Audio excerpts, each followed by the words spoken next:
하나님의 말씀은 열왕기상 18장 1절 2절 두 절 말씀입니다. 열왕기상 18장 1절 2절 두 절 말씀 같이 함께 합독하시겠습니다.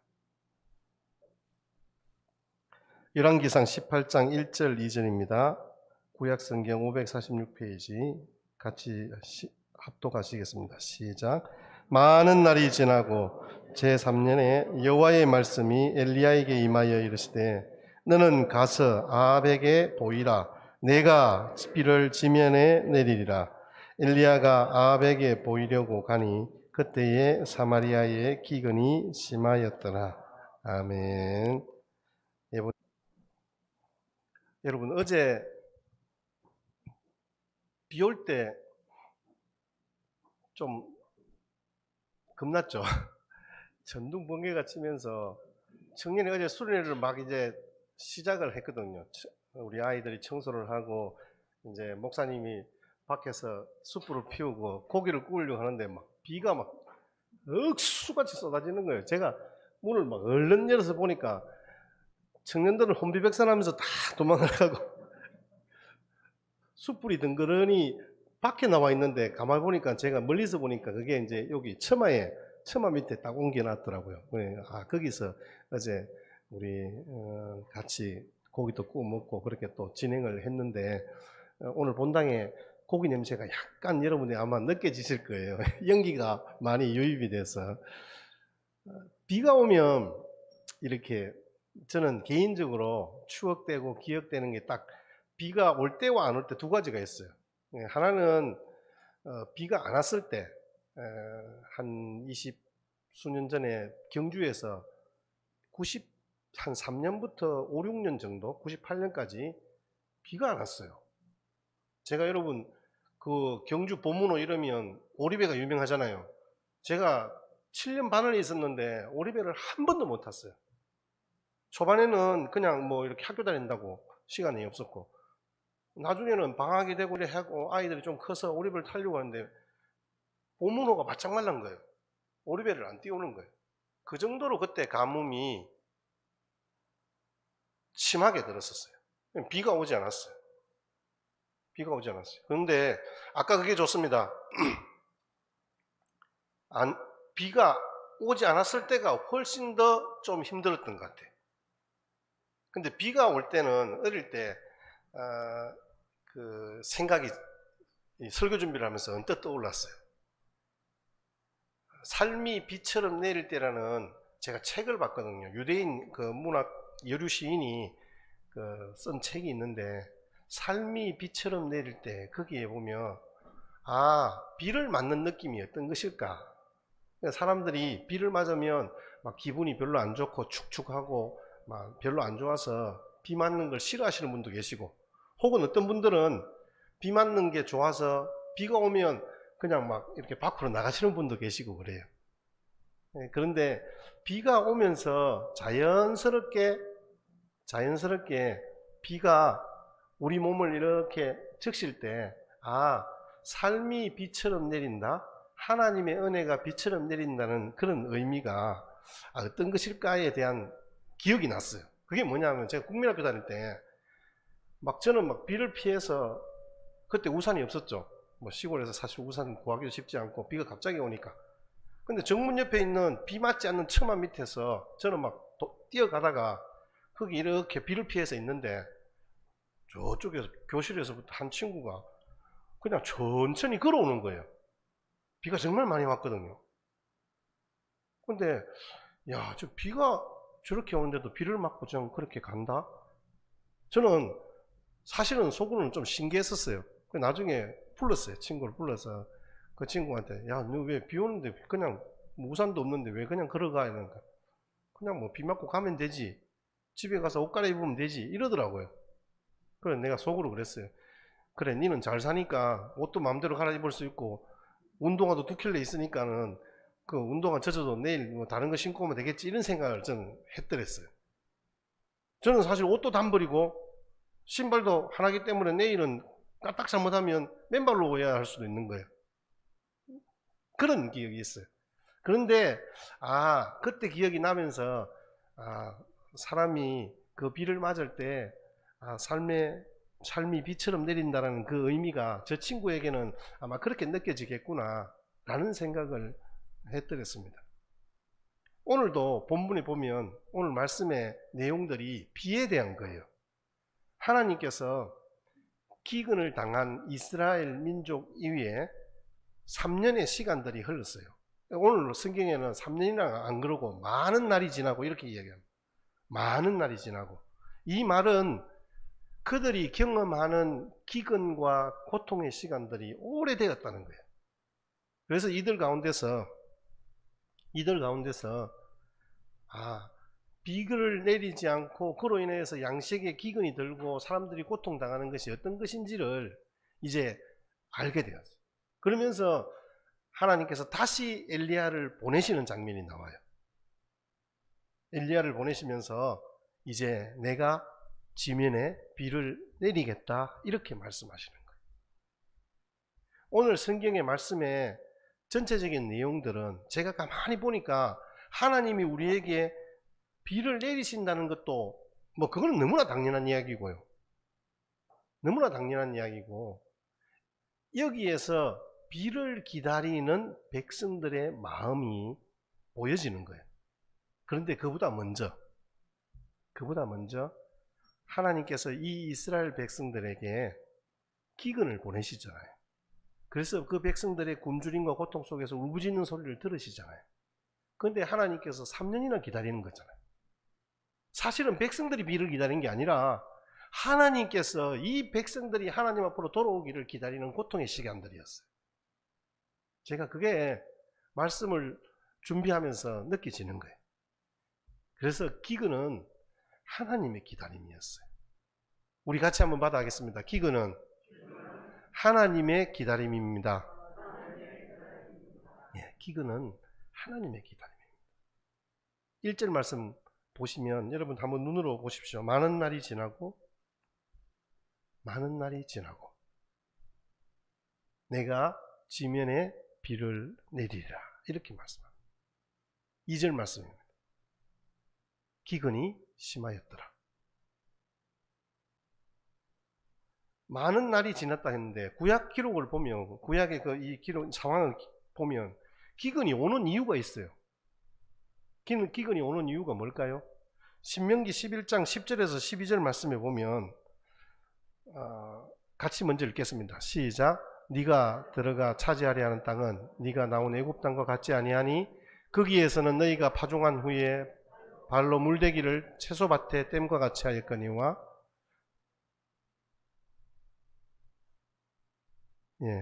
너희가 건너가서 차지할 땅은 산과 골짜기가 있어서 하늘에서 비를 흡수하는 땅이요 내 하나님 여호와께서 돌보아 주시는 땅이라 연초부터 연말까지 하나님 여호와의 눈이 항상 그 위에 있느니라. 자, 이 말이 무슨 말씀이냐면 이 유대의 땅에는 팔레스타인 지방에는 모든 땅이 다 천수답이었어요. 우리는 사시사철 산에서 사실은 물이 나오잖아요. 나무들이 있어요. 그래서 물을 머금고 있다가 거기에서 물이 흘러내려요. 그래서 우리는 어지간한 가뭄 아니면 땅을 파면 대부분 물은 얻을 수 있어요. 근데 그 팔레스틴 지방의 사막에는요, 하나님이 비를 내려주시지 않으면 그냥 땅은 마른 땅이에요. 농사 못 지어요. 먹을 물 없어요.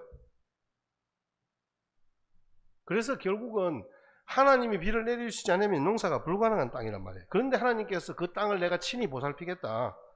비를 흡수하여 농사가 되게 하겠다. 그런데 조건이 있다. 내 명령을 철저히 지키라.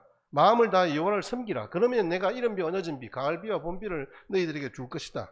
곡식과 포도주와 기름진 것을 마음껏 먹게 하겠다. 이렇게 하나님께서 약속하신 말씀이 이 신명기서의 말씀이에요. 그래서 약속의 땅에서 풍년이나 흉년이나가 결정되어지는 것은 하나님의 약속의 말씀 가운데 순종하느냐 불순종하느냐에 따라서 달라진 거예요. 자, 그러면 기근이 왔어요. 가뭄이 왔단 말이에요. 비가 내리지 않았어요. 무려 3년 동안. 야고보서 기자에 의하면 3년 반이에요, 정확하게. 근데 구약성경에는 3년이라 기록된 거 보니까 3년에서 3년 6개월 어간인 것 같아요. 어쨌든 기근이 왔다. 이 말은 하나님을 잘 섬겼다는 말입니까? 하나님의 말씀을 듣지 않았다는 말입니까? 하나님의 말씀을 안 들었단 말이에요. 하나님을 잘 못 섬겼단 말이에요. 그러니까 약속의 땅에 하늘에서 비가 내리지 않는 거예요. 이 아하방 시절에 아하방이 22년을 통치했어요. 아하방이 머리가 비상해요. 굉장히 뭐랄까 정치를 잘한 그런 왕이었어요. 그런데 단점이 있었어요. 하나님의 역사를 의지하기보다는 자기의 머리를 믿은 거예요. 그래서 외교 관계를 잘하기 위해서 이 나라 저 나라에 사람들을 보내고 거기에 있는 다른 이방인의 그 민족 속에 속한 그 여인을 자기의 아내로 취했어요. 이세벨이었어요. 그 이세벨이 옴으로 말미암아 그 나라에 섬기던 바알과 아세라 신이 들어오게 된 거예요. 백성들에게 하나님을 섬기기보다는 바알과 아세라를 섬기면 이 땅에 풍년이 든다라고 이야기한 거예요. 왜? 바알은 풍년의 신이었어요. 아세라는 다산의 신이었어요. 그래서 이 땅 가운데 풍년과 다산의 축복이 있기 위해서는 바알과 아세라를 섬겨야 된다. 이게 하나님이다. 이렇게 가르치는 거예요. 그런데 하나님께서 이 아합에게 엘리야를 보내시면서 내가 다시 말하기 전에 여기에 비를 내리지 않겠다. 왜? 우상숭배와 죄악 때문에. 하나님이 말씀하신 신명기서 말씀처럼 하나님이 내리시지 않는 그 비는 심판을 의미하잖아요. 그런데 오늘 1절 말씀에 보니까 하나님께서 엘리야를 다시 보내시는 거예요. 보내시면서 내가 이 땅에 비를 내리겠다. 이 땅에 비를 내리겠다 말씀하시는 거예요. 여러분, 이 시대에 영적 기근이 오면 어떻게 될까요? 이스라엘 땅에 비가 내리지 않았던 것처럼 여러분, 이 땅 가운데도 하나님의 영적인 은혜의 단비가 내리지 않으면 우리의 심령이 메마를 수밖에 없어요. 대한민국의 경제 상황도 기근이 들게 될 것이고 극도의 양극화 현상이 심화될 거예요. 아니, 사실은 이미 우리가 그렇게 되었어요. 점점 더 살기가 어려워집니다. 사랑은 식어집니다. 누가 죽든 살든 나 혼자 살아가는 시대가 되었습니다. 여러분, 이때가 바로 아하방이 통치하던 시대와 다를 바가 없습니다. 만약 성경이 중요한 사건들을 나열하고 결과 중심적으로 모든 일들을 기록한다면, 우리나라의 어떤 이조 조선왕조실록 같이 그렇게 결과 중심으로 승리자의 기록으로 역사를 기록한다면 굳이 오늘 이런 부연 설명을 할 필요가 없어요. 그럼에도 불구하고 지금 오늘 말씀해 보니까 1절 말씀 다시 보시면 많은 날이 지나고 이렇게 이야기했잖아요. 기근이라는 것이 왜 왔고 그 기근을 다시 해소하는 지면의 비를 내리시는 하나님의 은혜의 역사가 어떻게 이루어졌는가를 우리에게 말씀해 주는 거잖아요. 여기 이 많은 날이라는 것은 배경이 되는 것은 17장의 내용이에요. 시간적인 간격이 분명히 있었다는 거예요. 아방에게도 회개할 기회가 필요했고 백성들도 다시 회개하고 주님 앞에 돌아올 기회가 필요했고 엘리야에게는 하나님의 은혜가 어떻게 임하는지를 경험하는 시간이 되게 하셨단 말이에요. 17장에 보시면 엘리야는 사르밧 가부를 만나서 그 집에서 공개를 받습니다. 그래서 그 집에 같이 머물게 됩니다. 그 시간들이 2년 넘게 혼자서 한 가정, 한 여인을 두고 목회를 하는 거예요. 그런 시간들이. 그러니까 하나님께서 은혜를 베푸시는 것은 이 땅 가운데서 대통령이 통치를 잘해서 이 나라가 잘 살게 되는 게 아니에요. 이 나라가 회복되어지는 것은요, 한 사람 깨어있는 하나님의 손에 붙잡힌 사람, 하나님의 은혜의 단비, 약속의 말씀을 가지고 담대히 선포하는 그 한 사람을 통하여서 하나님께서 이 시대에 새로운 회복의 역사를 주시겠다는 메시지가 아닐까요? 여러분, 우리 교회가 변방에 있지만 그러나 이 땅 가운데, 이 지역 가운데 주의 복음을 증거하고 생명이 살아있는 교회가 된다면 이 나라 이 민족을 살리는 교회가 되지 않을까요? 온 세계 열방 가운데 주의 복음을 증거하는 그런 하나님의 교회가 되지 않을까요? 이 이세벨의 영적인 간음과 타락으로 말미암아 시대적 멸망을 경험하고 있는 이 시대에 사실은 경제적으로 볼 때는 최고의 전성기였어요. 그런데 그것이 바로 죄, 즉 우상 숭배 가운데 세워진 불행한 결과를 볼 수밖에 없던 상황이 닥친 거예요. 여러분, 죄는요 모양이 너무 좋아요. 근데 그 결과는요 항상 불행일 뿐이에요. 이 말은 까뮤가 까뮤가 쓴 책에 그렇게 나와요. 죄는 아무리 행운이 따른다 해도 항상 불행할 뿐이다. 죄는 항상 행운이 따른다 할지라도 그 결과는 불행일 뿐이다. 이 이야기가 어떤 이야기냐 하면요, 여러분 연극을 이미 보신 분도 계실 것 같아요. 저도 그 연극을 봤어요. 이게 알베르토 까뮤의 희곡 중에서 마지막 대사예요.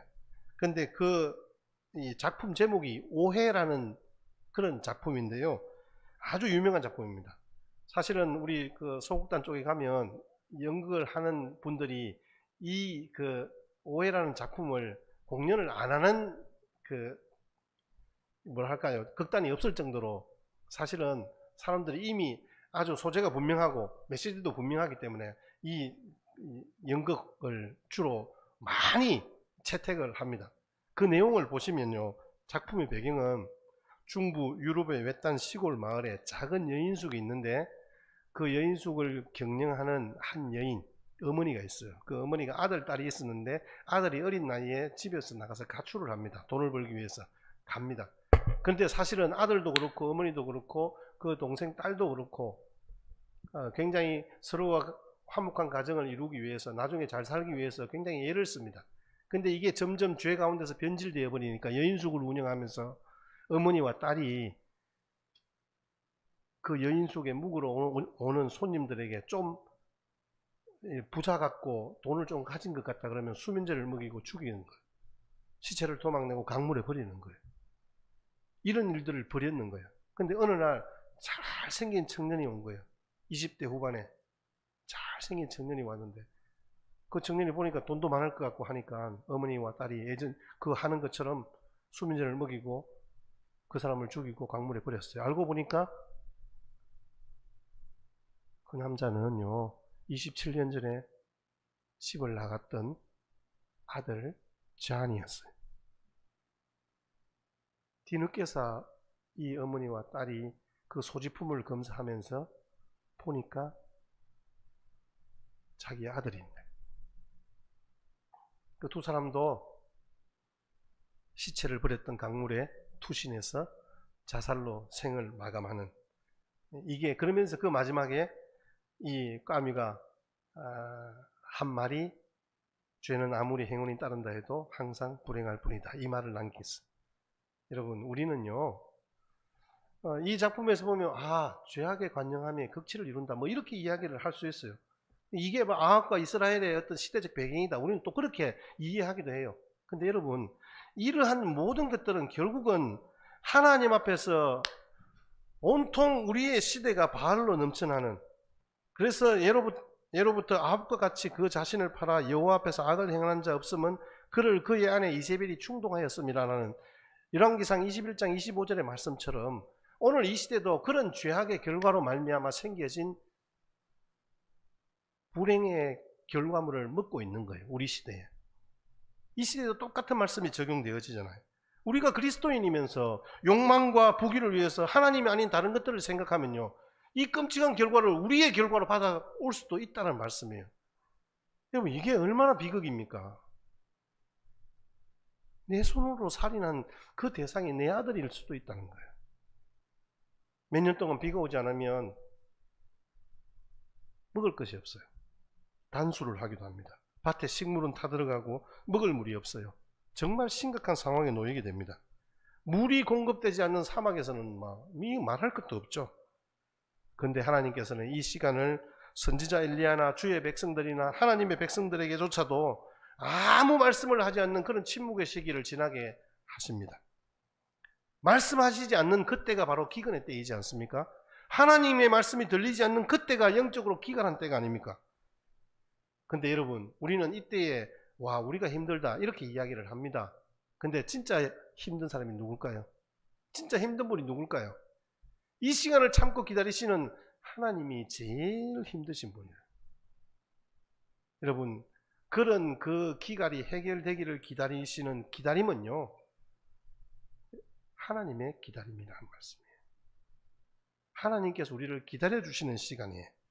하나님께서 우리에게 강건적이고 강력하게 역사하셔서 우리 가운데 그 죄를 깨닫고 주님 앞에 돌아오기를 바라시는 하나님의 마음인 거예요. 그럼 결국은 오늘 성경에서 이야기하는 많은 날 3년의 기근은요, 하나님의 3년의 기다림이었어요. 바로 하나님 당신보다 바알이 좋다고 떠난 그 백성들을 기다리고 기다리는 바로 그 시간이 하나님께서 기다려주시는 시간이었어요. 자, 그런데 왜일까요? 이유가 있을 거 아니에요. 왜 그럴까요? 하나님은 악을, 죄를 사실은 그냥 보시는 분이 아니잖아요. 하나님 죄와 어울릴 수 있는 분이 아니에요. 죄를 기다린다는 말은 어찌 보면 관용하고 어찌 보면 그 죄를 용납한다는 이런 의미로 받아들일 수도 있단 말이에요. 근데 말입니다. 하나님께서는요, 죄를 심판하시는 하나님의 공의보다 하나님의 긍휼이 더 크시기 때문에 그렇습니다. 하나님의 긍휼하심이 우리의 완악함보다 더 크기 때문에 그럽니다. 하나님의 긍휼이 우리의 완악함과 우리의 죄악보다 크기 때문에 하나님께서 우리에게 찾아와 주시고 다시 말씀하시는 거예요. 내가 이 땅에 이 지면 위에 비를 내리리라. 그렇게 말씀하시는 거예요. 여러분, 출애굽기 2장 23절 25절 말씀에 보면 이스라엘 백성들이 부르짖는 장면들이 나와요. 애굽에서 종살이를 하면서 마지막에 이제는 더 이상 못 살겠습니다. 하나님 도와주세요. 부르짖는 백성들의 마음이다. 그들이 사실 어찌 보면 하나님을 잊어버린 지 오래되었어요. 하나님이 어떤 분이신지조차도 사실은 분명하게 정의하지 못하는 그런 시대예요. 그러나 그들의 마음에 하나님께서 찾아가 주시고 그들을 위로하시는 그런 장면이 나와요. 그러면서 그들이 고된 노동으로 탄식하며 부르짖었어요.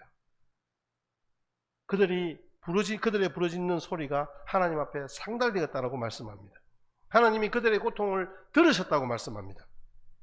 하나님께서 그들의 모든 심령들을 기억하여 주셨어요. 그래서 그들을 돌보셨고 그들을 기억하셨다. 이렇게 이야기해요. 자, 보세요. 백성들은 부르짖고 부르짖었어요. 그런데 하나님은 기억하시고 돌보셨어요. 이들의 고통스러운 그런 신음소리를 들으신 거예요. 이 들으셨다는 말은 우리가 잘 아는 것처럼 히브리어로 쉐마입니다. 쉐마. 이 말은 주의 깊게 경청하다는 것이에요. 하나님께서 주시는 말씀을 쉐마, 들으라고 우리에게 말씀하셔요. 주의 깊고 경청하여 들으란 말씀이에요. 그런데 하나님이 지금 들으셨다는 거잖아요. 지금 이 말씀에는 하나님이 들으셨다는 거예요. 하나님은 백성들의 고통의 신음소리를 주의 깊게 듣고 계시는 거예요. 백성들의 그 고통은 언어적 근원은요, 경주라는 말의 헬라 원어 아곤에서 나왔습니다. 이 말은 그리스도인들이 신앙으로 경주로 달리게 하는 거예요. 100m 달리기를 온 힘을 다해서 전력 질주합니다. 그러면 숨이 차서 그 마지막 꼬린 지점에서 가서 전부 다 팍팍 쓰러지는 거예요. 선수들조차도. 그 마지막 힘들어하는 그에 따른 심한 고통이 바로 신앙인 거예요. 그 고통의 신음소리를 하나님은 들으신다는 거예요. 하나님께서는요, 우리의 신음의 고통에 긍휼을 베풀어 주시는 사랑의 하나님인 줄 믿습니다. 그래서 하나님은 창자로부터 부르짖는 자녀들의 고통을 함께 느끼고 계신다는 말이에요. 여러분, 단장의 고통이라 그러잖아요. 창자가 끊어지는 고통. 그게 바로 하나님께서 우리를 기다리시며 고통 중에 부르짖는 우리의 소리를 들으시는 하나님의 마음이 바로 단장의 고통인 거예요. 이 기근의 고통을 우리가 어떻게 살아갈 수 있을까요? 그 근거는요, 우리의 완악함보다 고통의 소리가 더 마음 아픈 하나님의 사랑이 있기 때문에 가능한 것입니다. 여러분, 우리가 생각할 때 하나님 말씀 안 듣고 순종하지 않으니까 당연히 하나님께서 그 땅에 기근을 보내시고 다른 나라에 침략을 허락하시고 포로로 잡혀가게 하시고 심판하시는 그런 일들을 우리는 성경에 무수히 봅니다. 근데 그냥 그렇게 단순하게 죄짓고 심판하고 이렇게 하시는 것이 아니었어요. 기다리고 또 기다리시는 폐역무도한 아합의 모습을 보면서 그냥 썰어버리면 제일 간단해요. 다른 거 생각 안 해도 돼요. 그런데 하나님의 마음을 더 아프게 하는 것은 백성들의 그 고통에 울부짖는 기근과 배고픔에 울부짖는 그 자녀들을 안고 우는 어머니들의 그 고통의 기도 소리를 들으시는 거예요. 아합에게도 많은 변화의 기회가 있었지 않습니까? 엘리야가 직접적으로 찾아가서 왜 이렇게 하느냐라고 몇 번이나 꾸짖습니다. 그럼에도 불구하고 아합은 겉으로 회개하는 척 하기도 했습니다. 그런데 아합은 변화되지 않았습니다. 여러분, 우리 인생에게 주는 이 기근은요, 하나님이 주시는 기회예요. 하나님이 기다리시는 시간이에요. 여러분, 이 시대가 영적으로 기갈한 때고 기근을 만난 때라고 우리는 느끼고 있잖아요. 제가 굳이 여러분들에게 말씀드리지 않아도 우리는 충분히 느끼고 있단 말이에요. 이건 하나님이 우리를 기다리시는 시간이에요. 근데 우리는 어때요? 3년 동안 비를 내리지 않았어요. 우리는 우리 스스로 상황적으로 문제가 있다고 느껴요. 고통을 견디다 못해 울부짖습니다. 그래서 하나님 앞에 신음소리를 냅니다. 고통에 울부짖는 그 소리로 하나님께 기도하기도 합니다. 하나님이 긍휼의 비를 내려주셨어요. 약속하셨어요.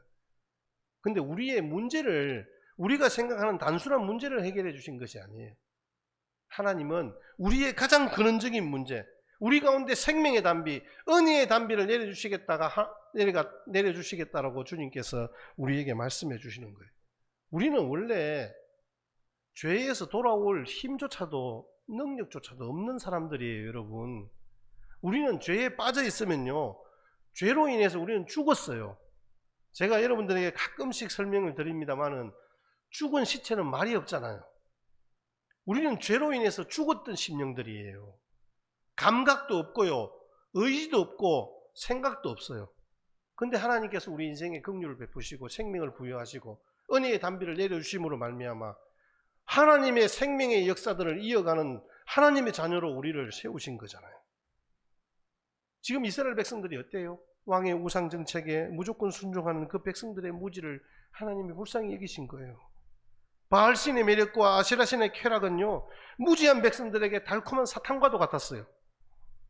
날개가 젖어버린 줄도 모르고 꿀맛에 빠진 나비처럼 우상의 달콤함에 빠져버린 인생들의 모습을 우리에게 보여주고 있습니다.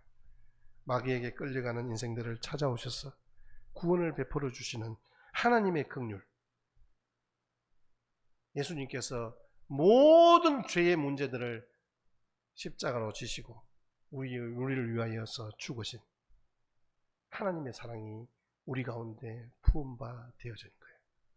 로마서 5장 8절 말씀입니다. 우리 같이 함께 합독하시겠습니다. 시작. 우리가 아직 죄인 되었을 때에 그리스도께서 우리를 위하여 죽으심으로 하나님께서 우리에 대한 자기의 사랑을 확증하십니다. 아멘. 죄인이 죄를 깨닫는 순간 죄를 이길 수 있잖아요. 그런데 우리는 죄를 깨달을 수 없는 존재라고 제가 말씀을 드렸습니다. 죄인이 죄를 깨닫지 못하기 때문에 여전히 죄인인 거예요. 그래서 하나님의 은혜가 아니면, 하나님의 은혜의 담비가 부어지지 않으면 우리는 살아날 수가 없는 거예요. 자신이 여전히 의인인 것처럼 착각하고 살아가는데 어떻게 우리가 죄를 이길 수 있겠습니까? 죄악으로 인한 인생의 고통 소리를 견디지 못하고 어느 날 독생자와 나누시던 천상의 회의가 묵상이 됩니다. 죄 때문에 허덕이며 살아가는 인생들을 죄의 굴레를 벗겨주기 위해서 독생자 네가 내려가다오, 가서 저들이 죄를 깨닫게 하고 주께로 돌아오게 해다오. 그래서 예수님을 십자가의 그 사지로 몰아넣으시는 아버지의 그 아픈 마음이 묵상되어집니다. 여러분, 죄인이 스스로 깨닫지도 못하고 돌아올 수도 없는 줄을 아시기 때문에 하나님이 아직 죄인 되었을 때에 우리를 위하여 대신 죽어주신 거예요. 이것이 바로 죄인을 향한 하나님의 사랑입니다. 하나님은 우상 숭배로 각기 제 갈 길을 가는 완악함이 있었지만 백성들의 고생하는 모습을 보시고 너무 마음이 아프셨던 거예요. 그래서 내가 지면의 비를 내리겠다, 내가 닫힌 하늘문을 열겠다, 그렇게 엘리야에게 말씀하시면서 너는 가라. 왜 그렇게 이야기하실까요? 엘리야는 가기 싫거든요. 왜 그러냐면 엘리야는 정말 죽으면 죽었지 아합에는 다시 가기 싫은 거예요. 이건 말도 안 통하는 게 아니라 자기는 목숨을 걸고 왜 이 시대에 이런 기근이 왔는가를 알려주는데 자기를 죽이려고만 하니까 엘리야는 겁이 나기도 하고 가기 싫어요. 비를 내리지 않겠다는 하나님의 심판의 말씀들을 증거하는 자리도 그렇지만 다시 비를 내리겠다는 그 말을 들었을 때 엘리야 마음에는 어떤 마음이겠어요? 하나님 굳이 그렇게 하셔야 되겠습니까? 이런 마음들이 있었을 것 같아요. 또 한편으로는 그 말을 한다 해도 이 완악한 아합 왕이 과연 수용할 수 있을까? 그러나 엘리야는요, 하나님의 말씀을 들고 갑니다. 그 말씀은 바로 내가 지면에 비를 내리리라. 잘 보세요, 여러분. 내가 지면에 비를 내리리라. 비가 올 거다, 그 이야기 아니에요. 나 하나님이 지면에 비를 내릴 것이다. 요지의 말씀은 그거예요. 우리에게 만 가지 필요를 채워주시는 분은 하나님이란 거예요. 바알이 비를 내린다고 믿었던 곳은 기근이 심했습니다. 아니, 사람들은 죽어갔습니다. 거기에는 생명이 없습니다. 사람들은 모두 세상에서 내가 필요한 어떤 것을 줄 알고 있어요. 세상이 나한테 뭔가 먹을 것을 주고 생명을 공급하고 살아갈 수 있는 터전을 공급한다고 생각합니다. 아닙니다. 여러분, 세상은 우리에게 생명을 줄 수 없어요. 하나님만이 우리에게 생명을 주시는 거예요. 위로부터 복을 주시는 분은 하나님뿐이신 줄 믿습니다. 세상을 의지하면 남는 것은 실패뿐입니다. 모든 좋은 것들은 위로 하나님께로부터 오는 것입니다. 하늘의 하나님이 하늘문을 여셔서 우리에게 주시는 바로 그 은혜의 단비를 경험하시는 복된 믿음의 백성들 되시기를 주님의 이름으로 축복합니다. 자, 그러면 이제 마지막으로 우리에게 약속하신 은혜의 단비는 무엇이겠습니까?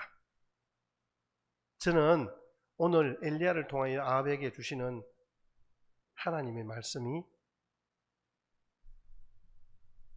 3년을 기근을 당하고 고통을 당했던 그 땅 위에 내리는 하나님의 은혜의 단비였어요.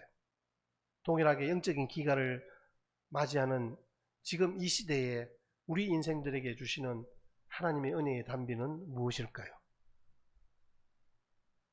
그 비는 엘리야에게 주시는 말씀이었어요. 오늘 이 시대에 우리가 새롭게 회복되어지고 하나님의 은혜를 경험할 수 있는 것은 하나님이 우리에게 주신 약속의 말씀이에요. 여러분, 이 약속의 말씀이 우리 모든 교회와 성도들에게 주시는 하나님의 은혜의 단비임을 믿습니다. 엘리야가 3년 전에 내 말이 없으면 비가 오지 않으리라 선포한 후에 3년 만에 다시 아합에게 갔습니다. 왜? 하나님의 말씀이 임했기 때문입니다. 하나님께서 계속해서 중요한 일을 앞두고 하나님의 말씀이 임하신 것을 볼 수 있습니다. 처음 아합에게 갈 때도 그랬고요.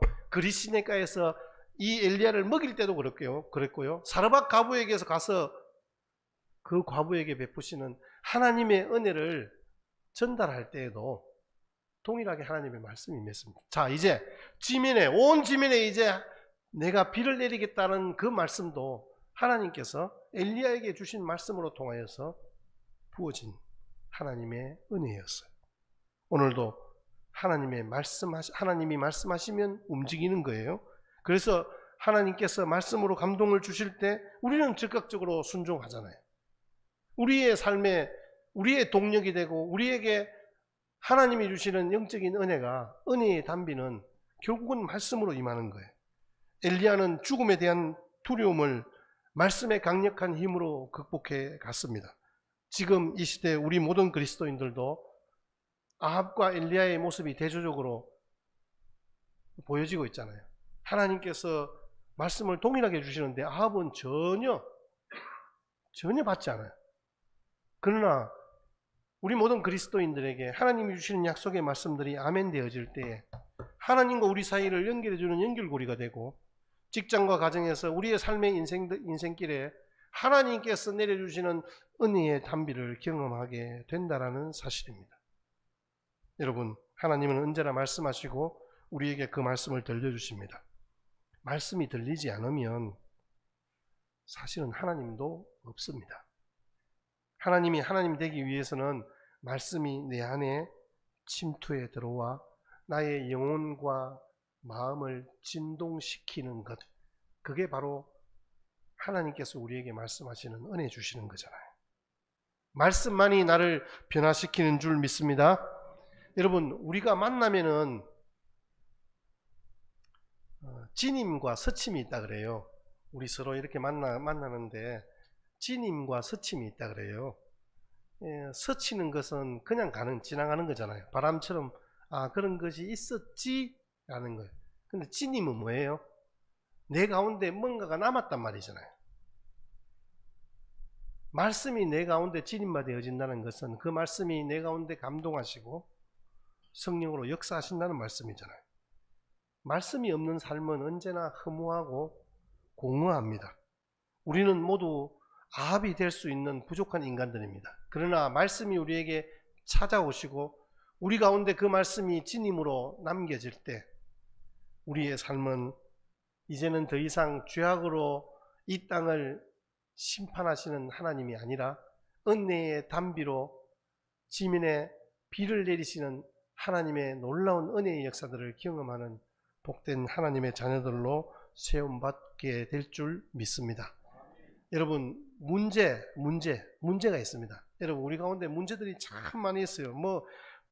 지금 물난리를 당하고 화재를 당하고 자동차 사고가 있고 살인, 강도, 사회적 범죄 이런 것들이 우리 개인적인 문제들, 또 우리가 어려움을 당하는 여러 가지 문제들, 자녀들의 문제들, 학업의 문제들, 재정의 문제들, 질병의 문제들, 문제들이 있습니다. 그런데 여러분, 우리가 이 문제가 보통 보면 우리가 생각할 때 문제가 안 일어났으면 좋겠다라고 생각을 많이 합니다. 문제가 안 일어나는 것이 실제로 형통하고 복된 삶인 것은 맞습니다. 하지만 문제는요, 분명히 여러분 이 사실만은 기억했으면 좋겠어요.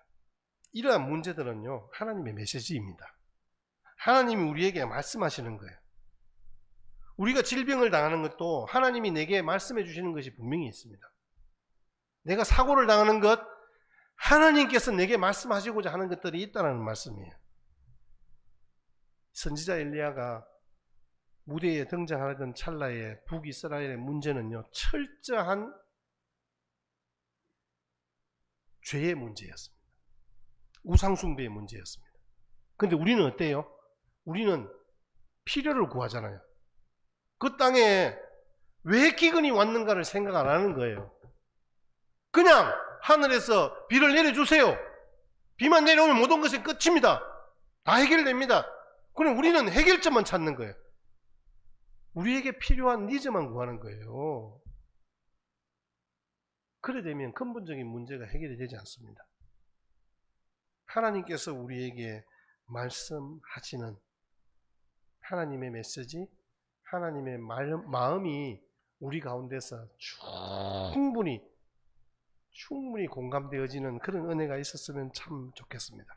그러기 위해서 끊임없이 말씀을 접하도록 해야 합니다. 그 말씀이 내 안에 들어와서 뜨겁게 역사할 때 비로소 우리의 삶이 변하고 이 시대가 변하고 이 땅 가운데 주의 생명의 복음이 증거되어지고 하나님의 나라가 부흥되어지는 은혜의 역사가 있게 될 줄 믿습니다. 여러분, 우리 인생에 주어진 고통의 시간은 기다림을 통해서 우리에게 허락하실 하나님의 긍휼을 경험할 좋은 기회가 될 것입니다. 여러분, 혹 고통스러운 시간을 지나고 있다면 하나님이 풍성하게 내리시는 은혜의 단비를 경험하는 좋은 시간으로 삼으시기를 주님의 이름으로 축복합니다.